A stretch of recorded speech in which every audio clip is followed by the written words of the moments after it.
बिस्मिल्लाहिर्रहमानिर्रहीम। अस्सलाम वालेकुम दोस्तों, एक नई वीडियो के साथ हाजिर हैं। चलें अपनी वीडियो स्टार्ट करते हैं। वीडियो स्टार्ट करने से पहले मैं आपको एक बात बता दूं कि ये जो पेंटागन लीक्स आई हैं, इनके मुताबिक यूक्रेन की कहानी खत्म हो गई हुई है। अमेरिका जितना मर्जी तिल मिला ले, जितना मर्जी असला दे दे यूक्रेन को, लेकिन कुछ मामलात ऐसे हो गए हुए हैं जिनकी वजह से मैं ये कह सकता हूँ कि रशिया ने ऑलमोस्ट यूक्रेन की कहानी खत्म कर दी है। आपको मैं आगे चल के समझाता हूँ वो कैसे। देखें, 1991 के अंदर जब ये गल्फ वॉर हुई थी ना, उस वक्त हमने एक टर्म सीखी थी, टोटल एयर सुपीरियोरिटी। आने वाले दिनों के अंदर जिस तरह से यूक्रेन के पास ये सरफेस टू एयर मिसाइल्स खत्म हो रहे हैं ना, एनालिस्ट का मानना यह है कि यूक्रेन के पास सिर्फ 150 के करीब ये सरफेस टू एयर मिसाइल्स अब बच गए हैं। जर्मनी ने उनको पैट्रियट मिसाइलों की कुछ खेप दी है, अमेरिका ने भी आई बिलीव के ट्रांसफर कर दी होगी, जिसकी वजह से कुछ महीने तक वो मजीद यूक्रेन का दिफा कर सकेंगे। लेकिन ओवरऑल जो है ना, यूक्रेन के पास अब ये सरफेस टू एयर मिसाइल्स खत्म होते जा रहे हैं, अनलेस के अमेरिकन और जर्मन और बाकी नेटो कंट्रीज जो हैं वो इन पैट्रियट मिसाइलों की एक खेप हर महीने यूक्रेन के हवाले करे और एक अच्छे खासे नंबर में उनको दे, तो फिर तो यूक्रेन सरवाइव कर जाएगा जितना भी वो कर रहा है। लेकिन ये जंग जो है ना, ये अब अमेरिकन और नेटो कंट्रीज के लिए बहुत महंगी होती जा रही है। मेरा नहीं ख्याल कि वो इसको सस्टेन कर सकेंगे और पब्लिक प्रेशर उनको इतना ज्यादा आ जाएगा कि उनको यूक्रेन से बैक डाउन करना पड़ेगा और अल्टीमेटली यूक्रेन को रशिया के साथ टेबल के ऊपर बैठना पड़ेगा। एनीवे, दूसरी तरफ आपको पता है कि एयर डिफेंस के लिए आपको दो चीजें चाहिए होती हैं, और भी बहुत सी चीजें होती हैं, लेकिन एक प्राइमरी चीज होती है सरफेस टू एयर मिसाइल जो आपकी एयर डिफेंस के लिए काम करती है, और दूसरी चीज होती है कि आपके पास फाइटर जेट्स हो जो कि कॉम्बैट एयर पेट्रोल्स के ऊपर हो, कोई दुश्मन का जहाज आए तो उसको मार गिराएं। यही दो चीजें होती हैं, और ये दोनों चीजें अलार्मिंगली जो है ना, इनका नंबर यूक्रेन के पास कम हो गया हुआ है। सरफेस टू एयर मिसाइल्स के बारे में मैंने आपको बताया कि यूक्रेन के पास सिर्फ 150 के करीब रह गए हैं। जर्मनी ने थोड़े से दिए, हो सकता है अमेरिका ने भी दे दिए हो, तो थोड़ा सा नंबर बेहतर हुआ हो। फाइटर जेट के बारे में कहा जा रहा है कि फाइटर जेट इस वक्त यूक्रेन के पास सिर्फ 40 से 45 रह गए हैं। अब अगर आप यूक्रेन का साइज देखें तो यूक्रेन एक अच्छा खासा बड़ा मुल्क है, सिर्फ 40 या 45 फाइटर जेट्स के जरिए से यूक्रेन का दिफा नहीं किया जा सकता। इसी वजह से स्लोवाकिया और पोलैंड ने अपने कुछ मिग 29 जहाज जो हैं वो यूक्रेन के हवाले किए हैं। लेकिन इन शॉर्ट मैं आपको बता दूं कि यूक्रेन की कहानी खत्म हो गई हुई है। आने वाले कुछ दिनों के अंदर रशिया जो है वो टोटल एयर सुपीरियोरिटी कायम कर देगा यूक्रेन की एयर स्पेस पे, और उसके बाद रशिया के जो जहाज हैं जितने भी बचे कुछ हैं, रशिया की जिस तरह की भी एयरफोर्स है, वो यूक्रेन के ऊपर अपनी मर्जी से कार्रवाइयां करेगी। और ये जो ज़ेलेंस्की है ना, इसको समझ आ जाएगी कि ये जो वेस्टर्न कंट्रीज हैं इनके हर बात नहीं माननी चाहिए। ये इन वेस्टर्न कंट्रीज ने, अमेरिका ने और ये जो नेटो कंट्रीज हैं, इन्होंने इस ज़ेलेंस्की को मरवा दिया है। और उसके बाद अल्टीमेटली पता क्या होगा, ये पीछे हो जाएंगे। वो कहेंगे जी हमने तो बड़ी मदद की है यूक्रेन की, अब हमारी समझ से बाहर होता जा रहा है काम। और उसके बाद फिर सारा जो है ना वो पुतिन पे आ जाएगा कि वो यूक्रेन के साथ क्या करता है, और अगला जो नंबर उसने लगाना है ना, वो उसने पोलैंड का लगा देना है। और इसके बारे में भी आपको आने वाले दिनों में जो है, ये लिख ले मेरी बातें, आने वाले दिनों में आप देखेंगे कि वो पोलैंड के साथ क्या करता है। एनीवे, उसने बेलारूस के अंदर तो इसके अंदर बैलिस्टिक मिसाइल लगा दी हैं। वो पुतिन ने, आपको पता है मैंने आप वीडियो बना के दी थी कि उसने बेलारूस के अंदर अपने टैक्टिकल न्यूक्लियर वेपन्स रख दिए हैं। वो ऐसे ही नहीं आगे बढ़ता जा रहा, वो वेस्टर्न यूरोप की तरफ बढ़ता जा रहा है। जो एक वक्त के अंदर वार्सो पैक्ट था ना, उस वक्त तो वो पैक्ट हो गया था, साइन हो गया था, मुख्तलिफ कंट्रीज से उन्होंने मिल बैठ के तो एक वार्सो पैक्ट बना लिया था। अब पुतिन कुछ और ही करेगा। अब पुतिन जो है वो जोर जबरदस्ती से इनसे बातें बनवाएगा। यूक्रेन और पोलैंड का आने वाले दिनों में आप हाल देखेंगे। मेरी बात लिख लें, इन दोनों ममालिक के साथ क्या होता है। एनीवे, अब इस वक्त जो वेस्टर्न कंट्रीज है ना, वो कुछ डेस्परेट मेजर्स लेना चाहती हैं। डेस्परेट मेजर्स क्या है? देखें, ये जो मिग 29 दिया ना स्लोवाकिया ने और पोलैंड ने, इनसे काम नहीं चलना। अमेरिकन को पता है, मैंने इसके ऊपर आपको वीडियो भी बना के दी थी कि स्लोवाकिया ने जो ये मिग 29 जहाज दिया ना यूक्रेन को, उन जहाजों के अंदर जो इंजन लगे हुए हैं उनकी सर्विस लाइफ टोटल 70 घंटे की है। नॉर्मली एक जो मिग 29 जहाज का इंजन होता है उसकी सर्विस लाइफ 300-350 घंटों की होती है। लेकिन रशियन टेक्नीशियंस इन इंजन के ऊपर काम करते थे और उन्होंने इन इंजन के अंदर कोई ऐसी खराबी पैदा की है कि अब ये इंजन सिर्फ 70 घंटे चल सकते हैं। उसके बाद इनको दोबारा जो है वो वर्कशॉप लेके जाना पड़ता है। मतलब आप कह लें कि ये अब एयर शो के काबिल ही रह गए हैं। 70 घंटों के बाद ये इंजन निकाले जाएंगे, फिर उनको वर्कशॉप भेजा जाएगा। तो ये जहाज जो है ना मिग 29 या तो इनके नए इंजन किसी तरीके से यूक्रेन को मिल जाए, या फिर ये सिर्फ एयर शो ही किया करेंगे। कॉम्बैट के अंदर ये कोई डिसाइसिव काम नहीं कर सकते।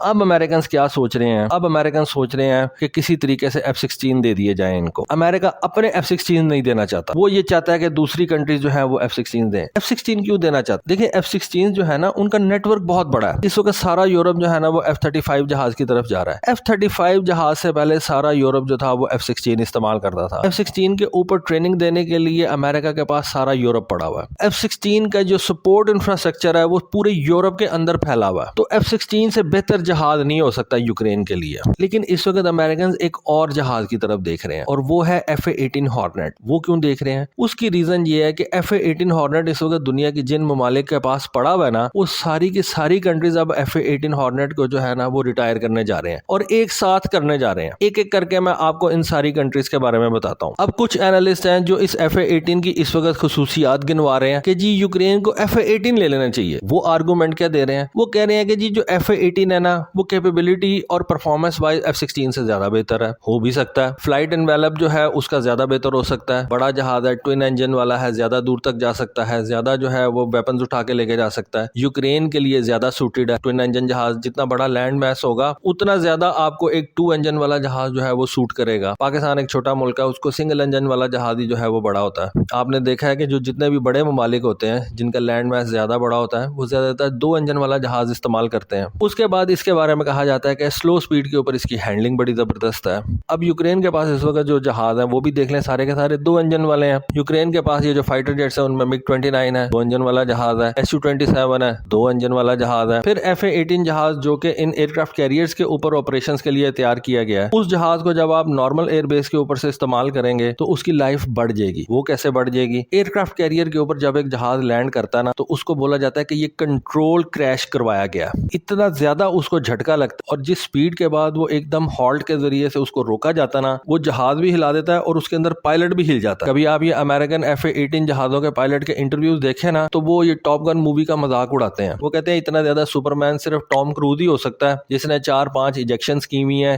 F-18 हॉर्नेट से, उससे पहले F-14 से। क्योंकि नॉर्मल पायलट तो जो एयरक्राफ्ट कैरियर के ऊपर से ऑपरेट करता है उसकी तो जिंदगी रह जाती है। क्योंकि मैंने आपको बताया ना कि ये जो एयरक्राफ्ट कैरियर के ऊपर जो लैंडिंग होती है ना, ये पायलट भी हिला देती है और जहाज भी हिला देती है। तो जब यूक्रेन के अंदर से इस जहाज को ऑपरेट करवाया जाएगा तो नॉर्मल एयरबेस के ऊपर से ये जहाज ऑपरेट करेगा तो जहाज का जो स्ट्रक्चर है उसको उस तरह से स्ट्रेस नहीं पड़ेगी, उसके एयर फ्रेम की लाइफ आप कह लें कि बढ़ जाएगी। उसके बाद ये जो F-18 जहाज समंदर के ऊपर रहते हैं ना, एयरक्राफ्ट कैरियर के ऊपर से ऑपरेट करते हैं, इनके इंजन के अंदर कोरोजन लग जाती है। क्यों लग जाती है? क्योंकि नमी होती है। 24 घंटे ये एयरक्राफ्ट कैरियर जो होते हैं ये पानी में चल रहे होते हैं, समंदर के ऊपर नमी की तादाद वैसे ही बड़ी ज्यादा होती है, तो इन जहाजों के अंदर ना कोरोजन लग जाती है। यूक्रेन के अंदर जब ये F-18 जहाज ऑपरेट करेगा ना तो उसकी जो लाइफ है वो आप कह लें कि बढ़ जाएगी। और उसके बाद F-18 जहाज जो है वो F-16 की तरह तकरीबन सारे वेपन्स ही उठा के लेके जा सकता है और F-16 से ज्यादा तादाद के अंदर ये वेपन्स लेके जा सकता है। तो इस वजह से ये जो वेस्टर्न कंट्रीज हैं ये अब कह रही हैं कि F-18 जहाज जो है ना उसको हमें प्रमोट करना चाहिए और उसको अब यूक्रेन के हवाले करना चाहिए क्योंकि ये F-16 से ज्यादा स्ट्रॉन्ग कंटेंडर है। अब इस वक्त किन कंट्रीज के पास ये F-18 जहाज मौजूद है उसकी बात कर लेते हैं। सबसे पहले जो अमेरिकन की नजर जाती है ना वो ऑस्ट्रेलिया के F-18 की तरफ जाती है। ऑस्ट्रेलिया को अमेरिकन ने F-35 जहाज बेच दिया हुआ है। ऑस्ट्रेलिया ने अब ये अपने F-18 जहाज जो है वो रिटायर करने ही करने हैं। तकरीबन 2-2.5 साल पहले की बात है। अमेरिका की एक कंपनी है, प्राइवेट कंपनी है एयर USA।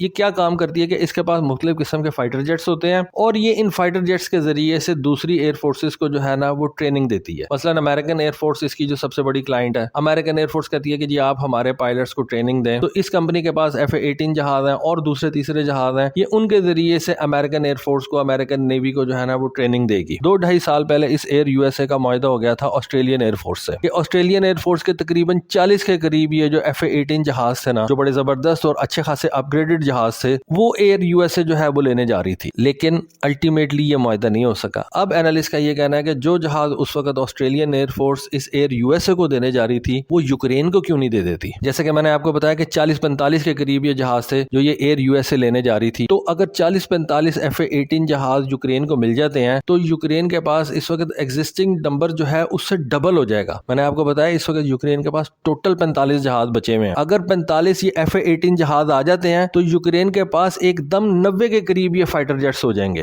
तो इस वक्त सबसे पहले तो वो ऑस्ट्रेलिया की तरफ देख रहे हैं कि ऑस्ट्रेलिया इससे पहले कि अपने इन जहाजों को दफन करे, ये जहाज ऑस्ट्रेलियन एयरफोर्स से परचेज करके तो यूक्रेन भेज देने चाहिए। बल्कि परचेज क्या करने हैं, अमेरिका तो वैसे ही ऑस्ट्रेलिया से कहेगा कि आप यूक्रेन को ये जहाज जो है ना वो फ्री में दे दें। अच्छा, अब ये दफन करने वाली बात जो है ना इस वजह से की है मैंने कि इससे पहले ऑस्ट्रेलियन एयरफोर्स के पास था F-111, ये F-111 जहाज था। इसको आप लाइट बॉम्बर भी कह सकते हैं, स्ट्रेटेजिक बॉम्बर तो नहीं था, अच्छा खासा बड़ा जहाज था। ये ऑस्ट्रेलियन एयरफोर्स इस्तेमाल करती थी। जब ऑस्ट्रेलियन एयरफोर्स ने इस जहाज को रिटायर किया तो उसने कुछ जहाज तो अपने म्यूजियम्स में भेज दिए, तकरीबन 13 के करीब ये F-111 जहाज उन्होंने अपने म्यूजियम्स में भेज दिए और बाकी 40 के करीब उन्होंने ये F-111 जहाज जो है ना उनको डिसमेंटल करके जमीन में दफन कर دیا. اب آپ کہیں گے کہ یہ زمین میں دفن کرنے والا کیا چکر ہے, جہاز کو کون دفن کرتا ہے زمین میں؟ تو آسٹریلین ایئر فورس دفن کرتی ہے زمین میں جہازوں کو. اس کی بھی ایک بڑی ریزن تھی. اس کی ریزن بیسیکلی یہ تھی آسٹریلین ایئر فورس کے پاس کہ اگر ان جہازوں کو زیادہ دیر باہر رکھا جاتا تو ان سے کنٹامینیشن کا جو ہے وہ کچھ خطرہ ہونا تھا. کچھ مٹیریل جو تھے وہ کنٹامینیٹڈ ہو جانے کا خطرہ تھا جو کہ ہیومن بینگز کو جو ہے وہ نقصان پہنچا سکتے تھے. مثلا ان جہازوں کے اندر کاربن فائبر جو ہے وہ بہت زیادہ استعمال ہوتا ہے, اور کاربن فائبر جب بریک ڈاؤن کرتا ہے نا تو وہ ایک بڑا فائن قسم کا پاؤڈر جو ہے وہ بن جاتا ہے, اور اس کے بعد یہ جو پاؤڈر ہے یہ ہوا میں تحلیل ہو جاتا ہے, اور جب آپ اس کو انجسٹ کرتے ہیں تو یہ کوئی ایسبسٹوسس بیماری ہوتی ہے, اس کے سمٹمز جو ہیں وہ انسان کے اندر آ جاتے ہیں. اور اس سے کیا ہوتا ہے کہ آپ کو بہت زیادہ کھانسی لگ جاتی ہے, اتنی زیادہ کھانسی لگ جاتی ہے کہ کبھی کبھی انکنٹرولیبل ہو جاتی ہے, اور اس سے آپ کی ڈیتھ بھی ہو سکتی ہے. تو اس وجہ سے آسٹریلین ایئر فورس نے دیکھا کہ ہمارے پاس تو اتنا بڑا آسٹریلیا ہے جس کے اندر آبادی نام کی نہیں ہے. آپ کو پتا ہے کہ آسٹریلیا کی جو زیادہ تر آبادی ہے وہ اس کے کوسٹس کے اوپر ہے, میلبرن میں ہے, سڈنی میں ہے, یہ سارے کوسٹل سٹیز ہیں. تو انہوں نے اتنے بڑے آسٹریلیا میں گڑھا کھودا, ان جہازوں کو اس گڑھے کے اندر دفن کر دیا. تو اس وجہ سے امریکنز یہ کہہ رہے ہیں کہ اس سے پہلے کہ آسٹریلین ان F-18 جہازوں کو بھی دفن کر دے زمین کے نیچے, ان کو یوکرین کے حوالے کر دینا چاہیے. اچھا, یہ ہو گیا ایک ملک. اب دوسرا ملک ہے فن لینڈ.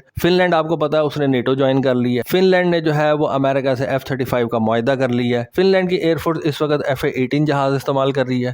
تو فن لینڈ نے اپنے F-18 جہازوں کو بھی اب ریٹائر کرنا ہے. تو یہاں پہ بھی امریکنز فن لینڈ کو یہ کہہ سکتے ہیں کہ آپ یہ F-35 جہاز تو لے رہے ہیں, آپ نے F-18 جہازوں کا کیا کرنا ہے, آپ یہ یوکرین کو دے دیں. دوسرا ملک ہو گیا. تیسرا ملک آ جائیں سوئٹزرلینڈ. سوئٹزرلینڈ جو ہے اس نے بھی F-35 جہازوں کا معاہدہ کر رکھا ہے امریکہ کے ساتھ. سوئٹزرلینڈ بھی F-18 جہاز جو ہے وہ استعمال کرتا ہے. تو وہاں پہ بھی امریکنز کی نظر ہے کہ یہ F-18 جہاز جو ہیں وہ یوکرینینز کے حوالے کروا دیے جائیں. لیکن سوئٹزرلینڈ ذرا ڈفرینٹ قسم کی کنٹری ہے, زیادہ تر نیوٹرل رہتی ہے, لیکن اس وقت وہ نیوٹرل نہیں ہے. اس وقت وہ سیدھا سیدھا نیٹو ممالک کے ساتھ کھڑی ہے اور رشینز کے خلاف کھڑی ہے. امریکنز ان کو بھی کہہ سکتے ہیں کہ آپ اپنے F-18 جہاز جو ہیں وہ یوکرین کو دے دیں. اچھا, میں آپ کو بتانا بھول گیا کہ فن لینڈ کے پاس اچھے خاصے نمبر میں یہ F-18 جہاز موجود ہیں, تقریباً 60 کے قریب. اس کے بعد اسپین بھی یہ EF-18 ہارنیٹ جہاز جو ہے وہ استعمال کرتی ہے, اور انہوں نے بھی اب اس جیکٹ کے نزدیک جا کے ان کو ریٹائر کر دینا ہے. تو یہ چوتھا ملک ہو گیا. آسٹریلیا نے ریٹائر کر دیے ہوئے ہیں, فن لینڈ ریٹائر کر دے گا, F-35 سے ریپلیس کر لے گا. سوئٹزرلینڈ بھی ریٹائر کر دے گا,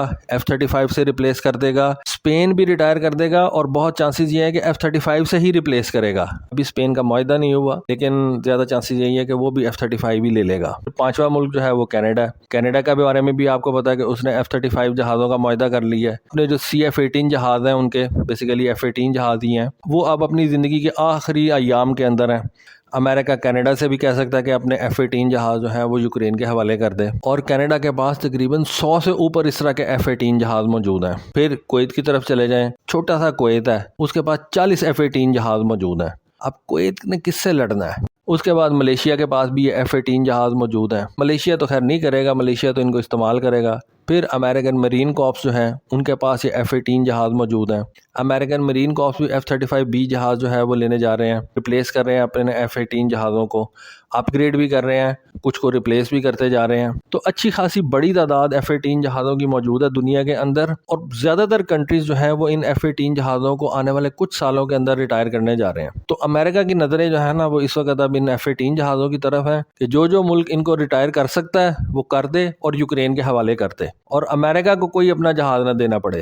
بہرحال ویڈیو ختم کرنے سے پہلے میں آپ کو ایک بات بتا دوں کہ یوکرین کی کہانی اب کچھ ہی مہینوں کی رہ گئی ہے. لگ ایسے رہا ہے کہ یوکرین کے ایئر سپیس کے اوپر رشیا کا قبضہ ہوگا, اور Russians total air superiority enjoy کریں گے کہ آنے والے دنوں میں کیا ہوتا ہے. تو دوستو یہ تھی آج کی ویڈیو, یہ تھی آج کی انفارمیشن. ہوپفلی آپ کو آج کی ویڈیو, آج کی انفارمیشن پسند آئی ہوگی. کامنٹ سیکشن میں اپنی رائے سے ضرور آگاہ کیجیے گا. آج کے لیے بس اتنا ہی. Thank you. اللہ حافظ.